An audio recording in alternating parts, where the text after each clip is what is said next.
اچھا، ایک اور سوال ہے میزانی کے حوالے سے کہ نماز میں بات نہ کرنے اور شائستہ و مناسب لباس پہننے کو نماز کے آداب کے تحت آپ نے بیان کیا ہے، جبکہ جو فقہاء ہیں وہ نماز میں بات کرنے اور ستر ظاہر ہونے کو مفسدات نماز میں شمار کرتے ہیں، تو یہ آداب کا خیال نہ رکھا جائے تو نتیجے کے لحاظ سے نماز مفسد ہو جاتی ہے۔ فقہاء اور آپ کے زاویے میں کیا کوئی فرق ہے؟ دیکھیے، میرا جو زاویہ ہے پورے دین کو بیان کرنے کا، وہ ان اصطلاحات میں بند نہیں کیا جا سکتا۔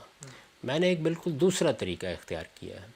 آپ لوگوں کو یہ بتائیں کہ یہ اللہ تعالیٰ کا بتایا ہوا طریقہ ہے، اللہ کے پیغمبر کا بتایا ہوا طریقہ ہے، نماز ان آداب کے ساتھ پڑھنی ہے، اس میں یہ چیزیں لازماً کرنی ہیں، یہ چیزیں وہ ہیں کہ جن کو اختیار کریں گے تو نماز میں حسن پیدا ہوگا، یہ ساری چیز آپ بیان کر دیں۔ جب آپ نے یہ بیان کر دی، اب یہ ہے کہ کسی آدمی نے اگر اس کی جان بوجھ کر خلاف ورزی کی ہے تو میرے نزدیک اس کو تنبیہ کرنی ہوگی نا۔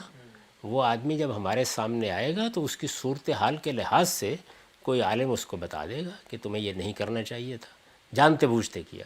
اگر غلطی سے کسی سے کوئی بات ہو گئی ہے تو وہ خود متنبہ ہو جائے گا، اس کا مطلب یہ ہے کہ وہ جانتا تھا لیکن غلطی ہو گئی، تو اس سے کہا جائے گا کہ یہ غلطی دوبارہ نہیں ہونی چاہیے، یا اس میں اگر ایسی غلطی ہے کہ تم صاحب کا سجدہ کر لو یا اللہ تعالیٰ سے استغفار کرو تو بس یہ کافی ہو جائے گا۔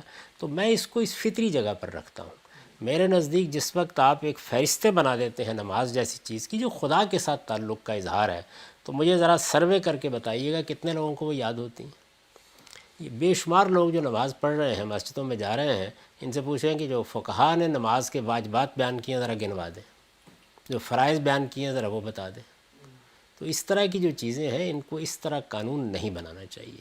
میرا زاویہ نظر اس میں بہت مختلف ہے، یعنی ہمیں ہر حال میں اس پر توجہ دلانی چاہیے کہ بہترین نماز، اچھی نماز یہ ہے، اور ہر مسلمان کو وہ اچھی نماز، وہ بہترین نماز پڑھنی ہے، یعنی اپنے طور پر نہ کسی لازمی چیز سے انحراف کرنا ہے، نہ فرائض کو چھوڑنا ہے، نہ اس کے آداب کے معاملے میں کوئی چیز کرنی ہے۔ کوئی غلطی ہو جائے گی، پوچھے گا آدمی آ کے، تو دین کا ہر عالم اس وقت یہ محسوس کر لیتا ہے کہ اس میں کیا بات اس کو بتانی ہے، وہ بتا دے گا، یہ بہت کافی ہے۔ یہ اصل میں وہ فطری طریقہ ہے جو صحابہ کرام نے اختیار کیا۔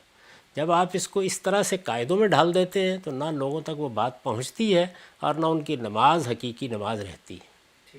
تو میرا اس معاملے میں رجحان یہ ذوق ہے، میں نے اسی طرح اس کو اپنی کتاب میں بیان بھی کیا۔ اچھا ہم سے بھی جو ابھی آپ نے بات فرمائی، اس سے تو ایک بالکل ایک ڈفرینٹ اپروچ سامنے آتی ہے۔ میں پوچھنا آپ سے چاہتا ہوں، جب ہم مثلا فقہ کی کتابیں کھولتے ہیں تو اس میں تو یہاں تک بتایا گیا ہوتا ہے کہ اب جب کہا گیا ہے کہ آپ نے وضو کرنا ہے اور اس کے لیے پانی جو ہے وہ پاک ہونا چاہیے، تو یہ تو ایک فطری ضرورت پیدا ہوتی ہے نا، پاک پانی کیا ہوتا ہے، اس میں رقت و میلان کی بحث کی جائے، اس میں بتایا جائے مائی جاری کیا ہوتا ہے، اس کی چوڑائی لمبائی کیا ہے، اور اس میں مثلا اگر کوئی فاسد گر گیا ہے، چڑیا مر گئی ہے تو کتنے ڈول نکالے جائیں۔ تو یہ ساری بحثیں تو پھر انسانی علم آپ سے آپ پیدا کر لیتا ہے نا، یہ مفروضات تو پھر سامنے آ جاتے ہیں۔ کیا ضرورت، یعنی جس پانی کو لوگ استعمال کرنا اپنے لیے موضوع سمجھتے ہیں اسی سے ان کو وضو بھی کرنا چاہیے، اور جس پانی سے ان کو ویسے استعمال کرنے میں کراہت محسوس ہوتی ہے اس میں تیمم کر لینا چاہیے، یا اچھا پانی میسر کرنے کی کوشش کرنی چاہیے۔ اللہ تعالیٰ کے ساتھ اس تعلق کو آپ اس طرح قانون کے ضابطے میں کیوں باندھنا چاہتے ہیں جس طرح سے عام طور پر ریاست کے معاملات باندھے جاتے ہیں یا عدالتیں فیصلہ کرتی ہیں؟ اس میں بندے کے اندر یہ شعور پیدا کریں کہ اس نے پاکیزگی اختیار کرنی ہے، پاکیزہ رہنا ہے، وضو کرنا ہے، تو یہ اللہ کے حضور میں پاکیزہ ہو کر حاضر ہونے کے آداب میں سے ہے۔ تو اس میں اگر مثال کے طور پر پانی ہے اور اس کی اپنی طبیعت آمادہ نہیں ہو رہی کہ اس میں ہاتھ ڈالے یا اس سے کلی کرے یا اسے اپنے منہ پر ڈالے، تو آپ کے کہہ دینے سے وہ یہ کام کر لے گا، اور اس کا بڑا انحصار کس چیز پر ہوتا ہے؟ آپ کی علف و عادت پر ہوتا ہے۔ آپ دیکھیے کہ میں چونکہ دیہات کا پس منظر رکھتا ہوں کہ وہاں پر جوہڑوں کے پانی کو لوگ ایسے کر کے اور ذرا جیسے نتھار لیتے تھے، یا بعض اوقات میں نے دیکھا کہ وہ اپنی تہمت کے پلو میں پانی ڈال کے وہ پانی نیچے سے نتھر جاتا تھا جو، تو نیچے سے کوئی گلاس رکھ کے یا کوئی پیالہ رکھ کے اس کو پی لیتے تھے۔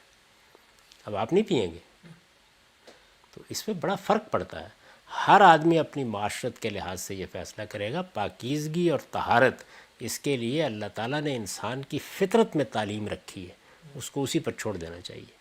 اس کا اطلاق جب آپ اپنے خاص ماحول میں، خاص پس منظر میں کریں گے، ہر فقی کرے گا۔ اب ہم شہروں میں بہت زیادہ عادی ہو گئے ہیں کس طرح کا پانی پینا ہے، کس طرح کا پانی استعمال کرنا ہے، لیکن دیہات کی یہ صورت نہیں ہوتی. تو جہاں لوگ رہتے ہیں، جہاں بستے ہیں، جس طریقے سے وہ دیکھتے ہیں چیزوں کو، اسی طریقے سے وہ اللہ کے سامنے بھی جائیں گے. اس کو اس طرح قانون کے ضابطوں میں لانے کی میرے نزدیک کوئی ضرورت نہیں.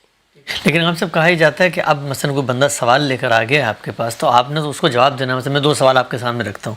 ایک بندہ یہ کہتا ہے کہ جی میں جا رہا تھا، مجھے کسی نے دھکا دیا، میں سوئمنگ پول میں گر گیا، تو اب میں نہا تو گیا، تو کیا میرا وضو ہو گیا تو نہیں ہو گیا؟ تو اس پہ کیا کہیں گے پھر؟ یعنی اس کو کیوں تکلیف ہوئی اتنی میرے پاس آنے کی؟ اگر وہ اس میں سے گر گیا تھا اور اس کو یہ احساس ہے کہ میں پاکی کے ساتھ ہوں اور مجھے کوئی پلیدی لاحق نہیں ہوئی، اور سوئمنگ پول میں گرنے کے بعد بھی وہ اسی پانی کو منہ میں لے کے پی سکتا ہے، تو اس سے وضو کر لے کھڑے ہو کے. اس کا قاعدہ کیوں بنایا؟ اس کو کیوں قاعدہ بنایا جائے؟ یعنی اس کی کیا ضرورت کیا ہے، کیا پیش آ گئی ہے؟ وہ سوئمنگ پول میں گر بھی گئے، وہ نہا بھی لیے، ظاہر ہے ان کے کپڑے بھی انہوں نے تبدیل کیے ہوں گے، اور وضو جو اللہ کے حضور میں حاضری کے لیے کرنا چاہیے بس اسی میں مشکل ہے. اس کے لیے وہ وہاں سے آئیں گے، اپنا تہمت انہوں نے کندھے پر ڈالا ہوگا، میرے پاس آ کے مسئلہ پوچھیں گے. یہ کیا چیز ہے؟